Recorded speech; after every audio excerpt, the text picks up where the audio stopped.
India का सब तो वड्डा स्कैम भारत विच कीता जा रहा है। इसनूं डायमंड स्कैम कहा जा रहा है। मध्य प्रदेश के बक्साइट जंगलों के विच डायमंड माइनिंग वास्ते करीबन 2.5 लाख रुख जिहड़े ने सानूं कट्टणे पैणगे, उन्हां दी बली देनी पएगी। दोस्तों, इसनूं डायमंड स्कैम क्यों कहा जा रहा है, क्यों सानूं रुखां दी बली देनी पएगी और जेकर यह माइनिंग शुरू होंदी है तां यह वर्ल्ड दा सब तो वड्डा जिहड़ा डायमंड माइन प्रोजैक्ट जिहड़ा ओह होएगा। सो ये तमाम गल्लां बातां अज दे इस प्रोग्राम दे विच असीं तुहाडे नाल साझा करन वाले हां। तुसीं देख रहे हो दा अनम्यूट ते मैं हां तुहाडे नाल गुरनीत। प्रोग्राम फ्रंटलाइनस बैकग्राउंड विच तुहाडे सारिआं दा स्वागत करदे हां।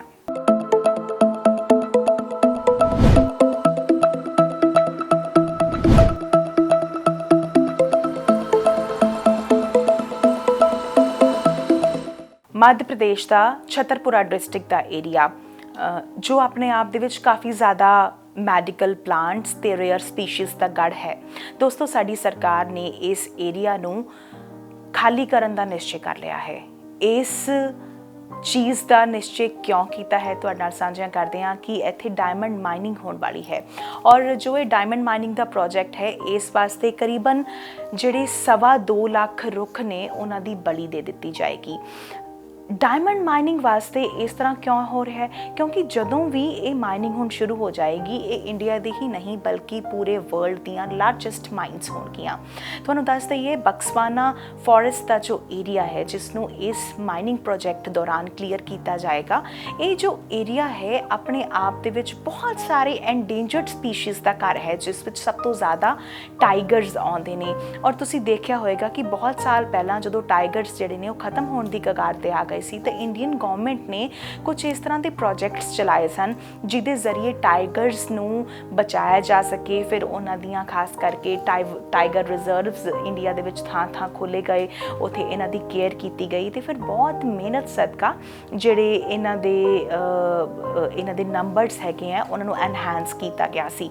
बेसिकली जिस बक्सवाहा फॉरेस्ट की असीं गल कर रहे हाँ, ये इन्हां फॉरेस्ट दे विच 8000 ट्राइबल्स का एक घर ने और बेसिकली जेकर असी देखिए तो 8000 जिहड़े ट्राइबल ने उन्होंने असी बेकार कर देंगे।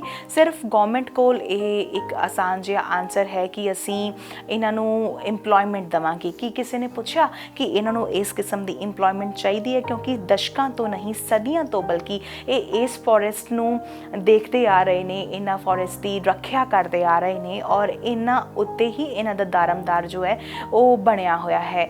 और गवर्नमेंट नूं ये सोचना चाहिए कि असी जो 2.5 लाख रुख हटा रहे हाँ और क्या जा रहा है कि 2.5 तो ज़्यादा जिहड़े रुख ने वो लगा दिते जाएंगे, पर एक फुल फ्लैज्ड जंगल हटा के छोटे छोटे प्लांट्स लगा देना किधरली समझदारी है। दोस्तों, इस तो इलावा मध्य प्रदेश की जेकर गल करिए इसका 364 हैक्टेयर एरिया जड़ा है उस उत्ते हुण परमिशन दे दी गई है कि असी डायमंड माइनिंग करांगे। कंपनीज वालों एक क्यास लगाए जा रहे हैं कि 36 मिलियन कैरेट जो रफ डायमंड्स ने वो इत्थे हो सकते हैं। तो डायमंड्स का मतलब है कि पैसा ही पैसा और बेसिकली देखा जाए तो डायमंड्स एक इलीट क्लास की प्रोडक्ट है। अपर मिडल क्लास भी हुण गोल्ड या डायमंड नूं एक्सैसरीज वालों घट यूज़ करता है, क्योंकि दिनों दिन वधियां जिहड़ियां स्नैचिंग दीयां घटनावां ने तो तुसीं आम करके जदों ट्रेन जां प्लेन्स जां बसिस विच ट्रैवल करते हो तो डायमंड्स नूं कैरी करन तो लोकी गुरेज करते हैं। और इस तो इलावा क्योंकि हुण ये इलीट क्लास का ही प्रोडक्ट है, साडे दिमाग दे विच खदशा बिठा दिता गया कि ये बहुत एक वधिया चीज़ है और तुहानूं ये लैनी चाहिए है। This is the status symbol. खैर, इस प्रोजैक्ट नूं दिता गया आदित्य बिरला ग्रुप नूं 250 करोड़ की लागत नाल ये प्रोजैक्ट शुरू किया जाएगा, जिस दे नाल 550 बिलियन की आमदन होने का क्यास लगाया जा रहा है। मध्य प्रदेश का एरिया जो 90% जिस विच डायमंड रिजर्व्स दसे जा रहे हैं। इंडिया दे विच 4 ही ऐसे रीजनस ने जिथे डायमंड्स पाए जाते हैं, जिस विचों अपने आप दे विच मध्य प्रदेश है, नालों नाल ओडिशा है, आंध्र प्रदेश है। तो इन्हां रीजनस दे विच डायमंड्स ਸਭ ਤੋਂ ਜ਼ਿਆਦਾ ਮੱਧ ਪ੍ਰਦੇਸ਼ ਦੇ ਵਿੱਚ ਹੀ ਪਾਏ ਜਾਂਦੇ ਨੇ।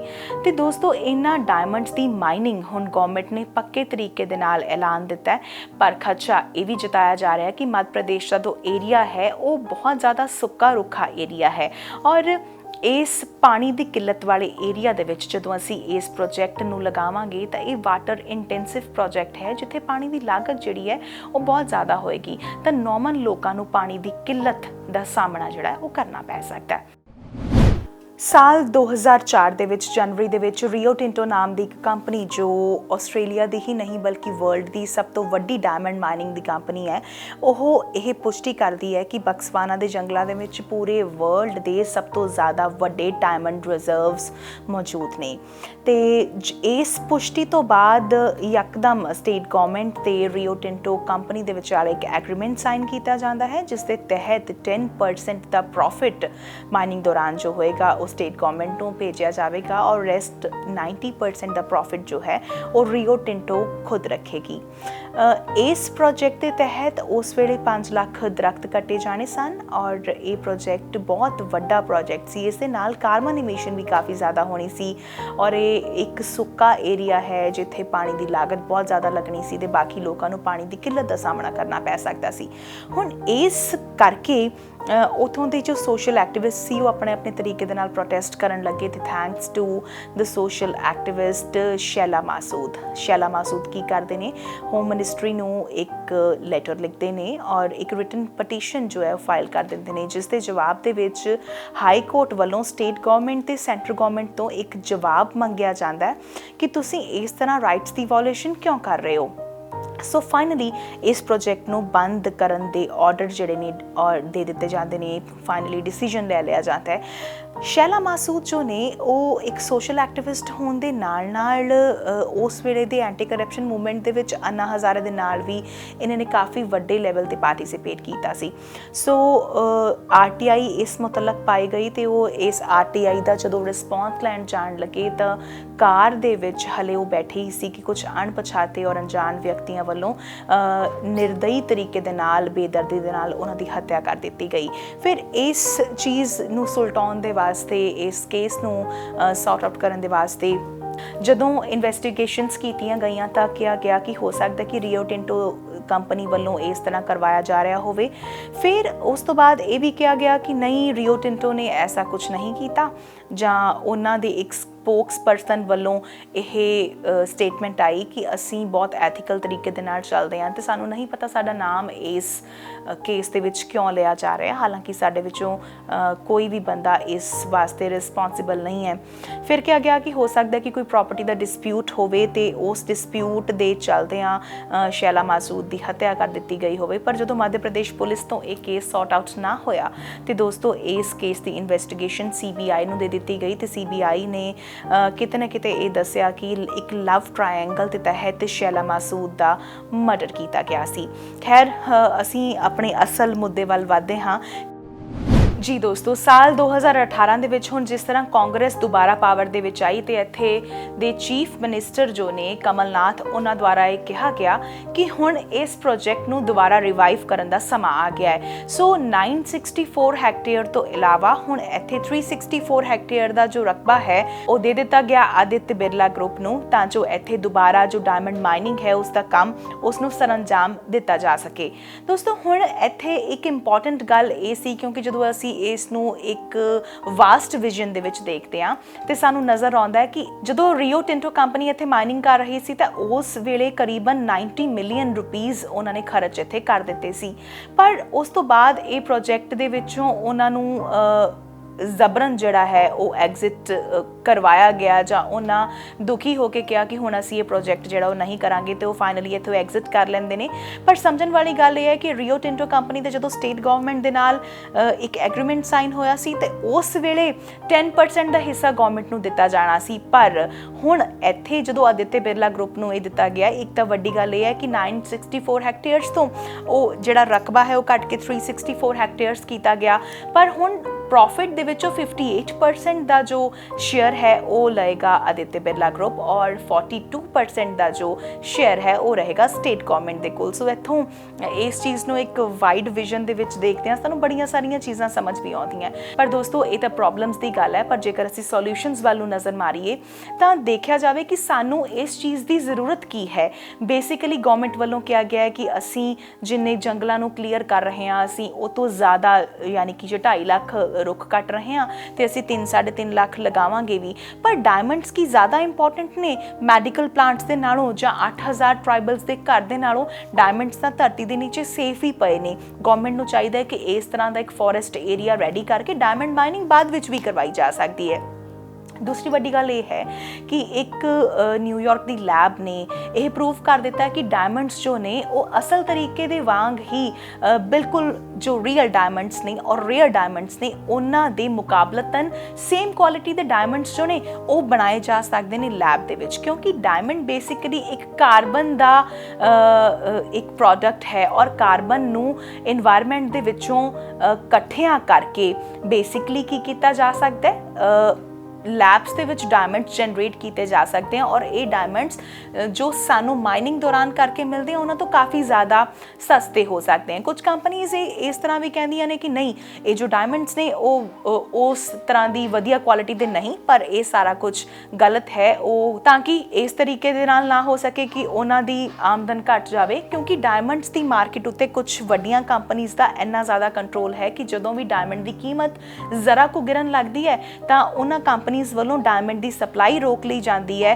ਗਿਰਾਵਟ ਦਿਖਾ ਦਿੱਤੀ ਜਾਂਦੀ ਹੈ ਔਰ ਕਿਹਾ ਜਾਂਦਾ ਕਿ ਨਹੀਂ ਸਾਡੇ ਕੋਲ ਡਾਇਮੰਡਸ ਦੀ ਘਾਟ ਹੈ ਤਾਂ ਜੋ ਵਰਲਡ ਮਾਰਕੀਟ ਦੇ ਵਿੱਚ ਡਾਇਮੰਡਸ ਦੀ ਸਪਲਾਈ ਨੂੰ ਮੇਨਟੇਨ ਔਰ ਸਟੇਬਲ ਰੱਖਿਆ ਜਾ ਸਕੇ। ਇਸ ਤੋਂ ਇਲਾਵਾ ਇੱਕ ਬੋਲਾਵੀਆ ਨਾਮ ਦਾ ਕੰਟਰੀ ਸੀ, ਉੱਥੋਂ ਦੀ ਗਵਰਨਮੈਂਟ ਨੇ ਇੱਕ ਵਾਰ ਇਹ ਕੀਤਾ ਸੀ ਕਿ ਪਾਣੀ ਦੀ ਸਪਲਾਈ ਚੇਨ ਨੂੰ ਪ੍ਰਾਈਵੇਟਾਈਜ਼ ਕਰ ਦਿੱਤਾ ਸੀ, ਜਿਸ ਦੇ ਤਹਿਤ ਜੋ ਪ੍ਰਾਈਵੇਟ ਕੰਪਨੀਆਂ ਨੇ ਉਹਨਾਂ ਨੇ ਪਾਣੀ ਦੇ ਪ੍ਰਾਈਸਿਸ ਬਹੁਤ ਜ਼ਿਆਦਾ ਵਧਾ ਦਿੱਤੇ ਸੀ, ਜਿਸ ਦੇ ਨਾਲ ਹੋਇਆ ਕਿ ਪਾਣੀ ਦੇ ਭਾਅ ਵਧਣ ਨਾਲ ਲੋਕਾਂ ਨੂੰ ਪਾਣੀ ਦੀ ਕਿੱਲਤ ਦਾ ਸਾਹਮਣਾ ਕਰਨਾ ਪਿਆ ਔਰ ਉਹਨਾਂ ਦੇ ਵਿੱਚ ਇੱਕ ਵਾਟਰ ਵਾਰ ਛਿੜ ਗਈ।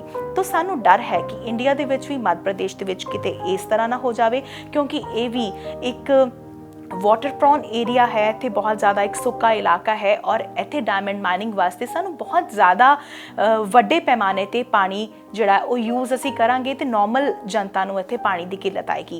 गवर्नमेंट वालों कहा जा रहा है कि असी लोगों नू इंप्लॉयमेंट देंगे, पर की असी इत्थे पुछया है कि जिहड़े 8000 ट्राइबल्स बड़े सदियां तो दशकों तो उत्थे रह रहे ने उस जंगल ते निर्भर ने कि उन्हां नू इह इंप्लॉयमेंट रास आएगी जां वो तुहाडे इंप्लॉयज़ बनन वास्ते राजी ने, या जेकर हाँ कर भी देंदे ने तो साल 2 साल दे विच ये प्रोजेक्ट खत्म हो जाएगा उस तो बाद की। सो सानू समझना चाहिए है दोस्तों, इस प्रोग्राम के जरिए अर्ज भी की जा सकती है ना कंपनीज़ नू कि प्लीज़ तुसी लोकां दा सोचो। डायमंड जिहड़े ने वो एडे ज़्यादा इंपॉर्टेंट नहीं है, क्योंकि डायमंड का एक आइडिया अपने आप दे विच साडे माइंड दे विच क्रिएट कर दिता गया, असल दे विच डायमंड कोई बहुत वड्डी चीज़ नहीं ने। प्रोग्राम के आखिर दे विच एक गुजारिश ये भी है कि साडियां कंपनीज़ नू चाहिदा है कि कार्बन नू यूज़ करके, यानी कि इन्वायरमेंट दे विच जो फालतू कार्बन है उस नू यूज़ करके डायमंड्स जिहड़े ने मैनुफैक्चर कीते जाण। इस दे नाल कार्बन एमिशन साडे इन्वायरमेंट दे विचों घटेगा, ग्रीन हाउस इफैक्ट नू घटन दे विच मदद मिलेगी। सो बहुत सारे तरीके ने जिस दे नाल असी अपने इन्वायरमेंट नू बचा सकते हैं, क्योंकि असी ऑलरेडी अपना और अपनी धरती का बहुत ज़्यादा नुकसान कर चुके हैं। ये ना होवे कि सानू आउण वालियां साडियां नस्लां जिहड़ियां ने ਉਹ ਦੁੱਤਕਾਰਨ ਤੇ ਫਿਟਕਾਰਨ। ਸੋ ਇਸ ਆਸ ਦੇ ਨਾਲ ਕਿ ਅੱਜ ਦਾ ਇਹ ਪ੍ਰੋਗਰਾਮ ਫਰੰਟਲਾਈਨਸ ਬੈਕਗਰਾਉਂਡ ਤੁਸੀਂ ਸਾਰਿਆਂ ਨੇ ਪਸੰਦ ਕੀਤਾ ਹੋਵੇਗਾ। ਮੈਨੂੰ ਗੁਰਨੀਤ ਨੂੰ ਇਜਾਜ਼ਤ ਦਿਓ ਪ੍ਰੋਗਰਾਮ ਇੱਥੇ ਖਤਮ ਕਰਨ ਦੀ। ਅਗਲੀ ਵਾਰ ਫਿਰ ਤੋਂ ਕਿਸੇ ਹੋਰ ਫਰੰਟਲਾਈਨ ਦੇ ਨਾਲ ਤੇ ਉਸ ਦੀ तमाम ਬੈਕਗਰਾਉਂਡ ਇਨਫੋਰਮੇਸ਼ਨ ਦੇ ਨਾਲ ਤੁਹਾਡੀਆਂ ਬਰੂਹਾਂ ਤੇ ਦਿਆਂਗੇ ਦਸਤਕ। ਦਿਓ ਆ ਗਿਆ। ਬਹੁਤ ਬਹੁਤ ਸ਼ੁਕਰੀਆ। ਤੁਸੀਂ ਦੇਖਦੇ ਰਹੋ ਦਾ ਅਨਮਿਊਟ।